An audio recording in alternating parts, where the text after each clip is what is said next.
লিটন দাস পারেননি, লিটন দাস ব্যর্থ হয়েছেন। লিটন দাস ইনিংসের শুরুতে বাংলাদেশকে ডুবিয়ে গেছেন, আবার আরেকবার, আরো একবার। কিন্তু ভাই, তাতে করে আপনি হতাশ হচ্ছেন কেন? তাতে করে আপনি রেগে যাচ্ছেন কেন? তাতে করে আপনি মুষড়ে পড়ছেন কেন? আমি আপনাদেরকে নিশ্চয়তা দিচ্ছি, লিটন দাস ফর্মে আছেন। সত্যি সত্যি লিটন দাস ফর্মে আছেন, তাকে নিয়ে দুশ্চিন্তার কোনো কারণ নেই।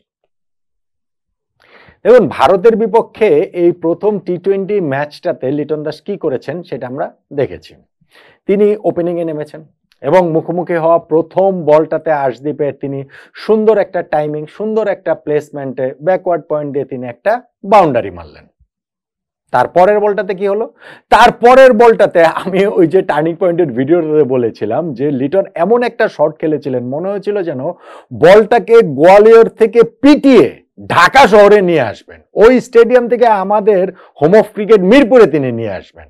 ফলাফল ব্যাটের কানায় লেগে গেল, টপ এজ হলো এবং ওই বাউন্ডারি সার্কেলের মধ্যে যে 9 জন ফিল্ডার রয়েছেন, 9 জন ফিল্ডারের যে কেউ গিয়ে ওই ক্যাচটা ধরতে পারতো। ঠিক আছে, ওইখানে হচ্ছে রিঙ্কু সিং ক্যাচটা ধরেছেন, লিটন দাস আউট হয়ে গেছেন 2 বলে 4 রান করে। এখন লিটন দাস ফর্মে নেই, এইটাতে আপনি কেন এত হতাশ হচ্ছেন বা কেন এটাতে আপনি আশ্বস্ত হচ্ছেন কোট আনকোট যে লিটন ফর্মে নেই? আপনি ভারতের বিপক্ষে টেস্ট সিরিজের কথা বলবেন? হ্যাঁ, টেস্ট সিরিজের 4টা ইনিংস মিলে লিটন মাত্র 37 রান করেছেন। তিনি ওইখানে রান করেছেন 22, 1, 13, 1। 2টা টেস্টের 4টা ইনিংসেই গুরুত্বপূর্ণ সময় তিনি ব্যাটিংয়ে নেমেছেন। তার উপরে দলের অনেক ভরসা ছিল, বাংলাদেশ দল প্রেসারে ছিল, কিন্তু কোনো ইনিংসেই লিটন সেই প্রত্যাশার প্রতিদান দিতে পারেননি, বরং আজে বাজে শট খেলে তিনি আউট হয়েছেন। স্পেশালি ওই যে শটটা স্টেপ আউট করে বেরিয়ে মারতে গিয়ে রোহিত শর্মার ক্যাচের কথা যতই বলেন না কেন, লিটনের শটটাও তো যথেষ্ট বাজে শটই ছিল, নয় কি? এখন তারপরেও আমি বলছি লিটন ফর্মে রয়েছেন। কোন হিসাবে বলছি? আপনি এই যে টেস্ট মানে ভারত সফরের এই যে টেস্ট সিরিজে 4টা ইনিংস খেলেছেন, তারপরে এই একটা ইনিংস, ওই 4 ইনিংসে 37 আর এই সঙ্গে হচ্ছে গিয়ে 4 রান, 41 রান 5 ইনিংস মিলিয়ে করেছেন। তারপরেও আপনি যদি এখন টি-20 ফরম্যাটে আমরা খেলাতে রয়েছি, টি-20 হিসাবটা যদি আপনি একটুখানি করেন, টি-20 ওয়ার্ল্ড কাপে যে বাংলাদেশ খেলেছিল সেইখানটাতে লিটনের পারফরমেন্সটা কিরকম ছিল? আপনি যদি ধরেন লাস্ট ম্যাচে আফগানিস্তানের বিপক্ষে তো লিটন অপরাজিত 54 রানের একটা ইনিংস খেলেছে। বাংলাদেশ যে 115 রান চেস করতে নেমে জিততে পারেনি, ফাইনালে গিয়ে জিততে পারেনি, এবং তার আগে আমরা সেমিফাইনালে খেলার ওই সাহসটাই করতে পারিনি। 12.1 ওভারে আমরা ওই টার্গেট চেস করার মতো সাহসটাই দেখাতে পারিনি। সেখানে অন্যান্য ব্যাটসম্যানদের ব্যর্থতাটা প্রবল, অবশ্যই প্রবল। মাহমুদুল্লাহ রিয়াদের ওই যে 1 ওভারে 5টা ডট বল দেওয়ার কথাটা আমরা বলছি, অবশ্যই সেটার দায় রয়েছে। কিন্তু একটা জিনিস সবসময় আমরা ভুলে যাই বা খেয়াল করি না, সেটা হচ্ছে অন্য ব্যাটসম্যানদের দায় রয়েছে, প্রবল দায় রয়েছে, কিন্তু উইকেটের এক প্রান্তে যে লিটন দাস আগলে ছিলেন, পুরোটা ইনিংস জুড়ে যে তিনি খেলেছেন এবং শেষ পর্যন্ত তিনি নট আউটই ছিলেন, এইটা তার উইকেট না যাওয়ার তৃপ্তি তার কাছে থাকতে পারে, কিন্তু বাংলাদেশকে তো সেমিফাইনালে তিনিও তুলতে পারেননি, বাংলাদেশকে তো ম্যাচটাও ইভেন তিনিও জেতাতে পারেননি। এইটাকে কি আপনি তিনি অপরাজিত 54 রান একটা ইনিংস খেলেছেন বলেই কি এটাকে একটা সাফল্য হিসেবে দেখবেন? আচ্ছা ঠিক আছে, এইটাকে না হয় দেখলেন। পুরো ওয়ার্ল্ড কাপ, বাকি পুরো ওয়ার্ল্ড কাপ তো লিটন দাসের বিশ্রী কেটেছে, জঘন্য কেটেছে, বিভৎস কেটেছে। এবং শুরুতে তিনি ওপেনার ছিলেন না, পরে তিনি ওপেনারের ভূমিকায় এসেছেন। এই লাস্ট ম্যাচের আগ পর্যন্ত তিনি কোনো রানই পান নাই।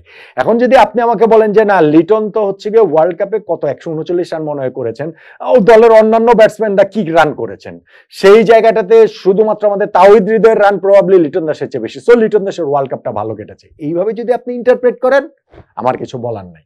কিন্তু বুঝতে হবে, মনে রাখতে হবে, খেয়াল করতে হবে লিটন দাস দলের কোন পজিশনে ছিলেন, তার উপরে দলের এক্সপেকটেশনের জায়গাটা কি ছিল। সেইখানে যদি আপনি লিটন দাসের সঙ্গে এখন জাকের আলী অনেকের তুলনা করেন, ইভেন লিটন দাসের সঙ্গে তার ওপেনিং পার্টনার তানজিদ তামিমের তুলনা করেন, তাহলে তো ভাই হবে না। সো লিটন দাসের ওই ওয়ার্ল্ড কাপটাও জঘন্য কেটেছে, বিশ্রী ভয়ঙ্কর রকম বাজে আসলে কেটেছে। জিনিসটা হচ্ছে গিয়ে যে পাকিস্তান ট্যুরে যে আমরা গেলাম, যেখানে আমরা 2টো টেস্ট ম্যাচে জিতেছি, সেইখানে লিটন দাস দারুণ ব্যাটিং করেছেন।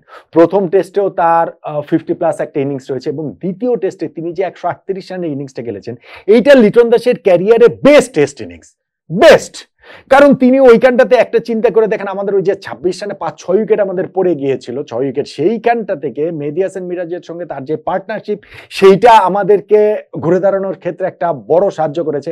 তারপরে হাসান মাহমুদের সঙ্গেও তো 10th উইকেটে তার যে পার্টনারশিপ, ওই ইনিংসটার কল্যাণেই কিন্তু লিটন দাস তার ইনিংসকে কেন্দ্র করে বাংলাদেশের পুরো ইনিংসটা যেই জায়গাতে গিয়েছিল, তাতেই আমরা জয়ের মতো একটা পথ অন্তত পক্ষে খুঁজে পেয়েছি, একটা কামব্যাকের পথ আমরা খুঁজে পেয়েছি, এবং ফাইনালে গিয়ে আমরা ম্যাচটা জিতে গিয়েছি। অসাধারণ একটা ইনিংস সেটা ছিল, পুরো সিরিজে লিটন অসাধারণ খেলেছেন, ওই ম্যাচটাতে তিনি ম্যান অফ দ্য ম্যাচই হয়েছেন।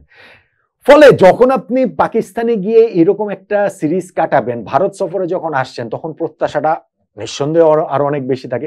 সেই প্রত্যাশার ছিটে ফোটাও তিনি টেস্ট সিরিজে পূরণ করতে পারেননি, যেটা বললাম 4 ইনিংস মিলে করেছেন মাত্র 37 রানে, এভারেজ মাত্র 9। টি-20 সিরিজের আগেও আবারও লিটন দাসের কাছে প্রত্যাশা বেশি, কেননা টি-20তে লাস্ট ইনিংসটা তার 50+ ছিল, এবং আমি একটা ভিডিও করেছিলাম যে এইটা আমাদের অন্তত পক্ষে 5 জন ক্রিকেটারের জন্য এই সিরিজটা আইপিএল অকশনের আগে তাদের জন্য আইপিএল অডিশনের মতো। যদি এইখানটাতে অসাধারণ কিছু করতে পারেন, দুর্দান্ত কিছু করতে পারেন, তাহলে আইপিএলে তারা দল পেলেও পেতে পারেন, এবং সেই 5 ক্রিকেটারের মধ্যে একজন তো লিটন দাস। লিটন দাস অতীতে আইপিএল খেলেছেন, কলকাতা নাইট রাইডার্স তাকে নিয়েছিল, যদিও তিনি মাত্র একটা ম্যাচ খেলেছিলেন এবং জাতা খেলেছিলেন, 4 রান করেছিলেন কিপিং এ, ব্লান্ডার করে একেবারে ভুলে যাওয়ার মতো ওই ডেবু, ওইটাই না ক্যারিয়ারে লাস্ট আইপিএল ম্যাচ হয়ে থাকে কে জানে। কিন্তু ওই যে জিনিসটাকে ঘুরিয়ে দিবেন, এই সিরিজের ফার্স্ট ম্যাচটাকে তিনি সেটা করতে পারলেন? তিনি তো সেটা করতে পারলেন না, ব্যর্থ হলেন আবার আরো একবার। তাও আমি কেন বলছি লিটন দাস ফর্মে আছে, তাকে নিয়ে দুশ্চিন্তার কারণ নাই। আর দুশ্চিন্তার কারণ নাইটা এটা আমি এমনি বলছি। আর ফর্মে আছেনটা কেন বলছি? ফর্মে আছেন মানে হচ্ছে লিটন দাস ভালো ফর্মে আছেন নাকি বাজে ফর্মে আছেন? লিটন দাসের ফর্মে রয়েছেন। তার ক্যারিয়ার সেই যে 2015 সাল থেকে শুরু হয়েছে, পুরো ক্যারিয়ার জুড়ে এই অ্যাপার্ট ফ্রম 2021 না 22, ওই একটা সাল বাদ দিলে, ওই একটা বছর বাদ দিলে, পুরো ক্যারিয়ারটাই তার এইভাবেই যাচ্ছে যে লিটন একটু আশা দেখাবেন, আবার হতাশ করবেন। আশা দেখে মনে হচ্ছে যে না, ফাইনালি লিটন দাস ফিরেছেন, তারপরে তিনি ওই আশার পিঠে এমন ভাবে ছুরিকাঘাত করবেন, এমন ভাবে কুঠারাঘাত করবেন, মনে হবে যে ওই আশাটা আসলে আমরা কেন দেখেছিলাম।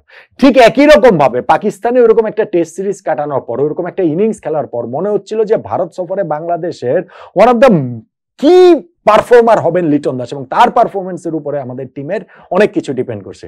সেইটা তো লিটন দাস আরো একবার যথারীতি তার পুরো ক্যারিয়ার জুড়ে যেমন করছেন, আরো একবার তিনি ওই অর্থে হতাশ করেছেন। সো আপনি এখানে বলতে পারেন যে লিটন দাসের ফর্মটা দুশ্চিন্তার, কিন্তু আমার কাছে মনে হয় লিটন ফর্মেই আছেন, লিটন দাসের ফর্মেই আছেন। লিটন দাস সারা জীবন যেভাবে খেলে গেছেন, তার পুরো ইন্টারন্যাশনাল ক্যারিয়ারটা জুড়ে যেভাবে খেলে গেছেন, যে একটা দুইটা ভালো ইনিংস খেলবেন, ওই একটা বছর বাদ দিলে ওই 2-1টা ভালো ইনিংস খেলবেন, তারপরে তিনি আবার হতাশ করতে থাকবেন এমন একটা পর্যায়ে, সেই যে বাকি 2টা ম্যাচ আছে না এখন ইন্ডিয়া সফরের, দেখবেন যে এই 2টা ম্যাচের কোনো একটা ম্যাচে লিটন দাসের একটা ভালো ইনিংস তিনি খেলবেন। সেই ভালো ইনিংসটা হতে পারে 30-35 রানের, হতে পারে 60-70 রানের, এবং সেই ভালো ইনিংস দেখে আমরা আবার আশায় বুক বাঁধবো যে না না না, ভারত সফর পুরোটা তো খারাপ কাটলো, কিন্তু ওই যে একটা ভালো ইনিংস খেলেছেন টি-20 ওয়ার্ল্ড কাপের লাস্ট ইনিংসটার ক্ষেত্রে যেরকম হয়েছে, সো ওই একটা ভালো ইনিংস দিয়ে আমরা আবার নেক্সট সিরিজে আশায় বুক বাঁধবো যে লিটন বোধহয় আবারও তার অবশেষে তিনি তার ওই যে প্রতিভাটা রয়েছে সেটা পারফরমেন্সে রূপ দিতে শুরু করবেন। কিন্তু এতবার আশা করতে এবং এতবার আশাহত হতে আমি এখন আর এটা নিয়ে আলাদা করে যে বিরাট কোনো প্রত্যাশার জাল বুনছে লিটনকে নিয়ে, ব্যাপারটা তেমন নয়। যেই কারণে আমার কাছে মনে হচ্ছে লিটন দাসের ফর্ম নিয়ে আপনারা যতই দুশ্চিন্তায় থাকেন, অফ ফর্ম নিয়ে, আমার কাছে মনে হয় এইটাই লিটন দাসের ফর্ম, এইটাই প্রকৃত লিটন দাস। এবং এরপরও আমি বলছি যে এই যে বাকি 2টা ম্যাচ রয়েছে না টি-20, এই 2টা একটা ম্যাচে দেখবেন লিটন দাস খুব ভালো একটা ইনিংস খেলবেন, প্রবাবিলিটি অনেক হাই, যেটা দেখে আমরা আবারও আশায় বুক বাঁধবো এবং ভবিষ্যতে আবারও আমরা হতাশ হব। এর চেয়ে ব্যতিক্রম কিছু কি লিটন দাস আমাদেরকে তার বাকি ক্যারিয়ারে উপহার দিতে পারবেন বলে মনে হয় আপনার? বলেন তো দেখি।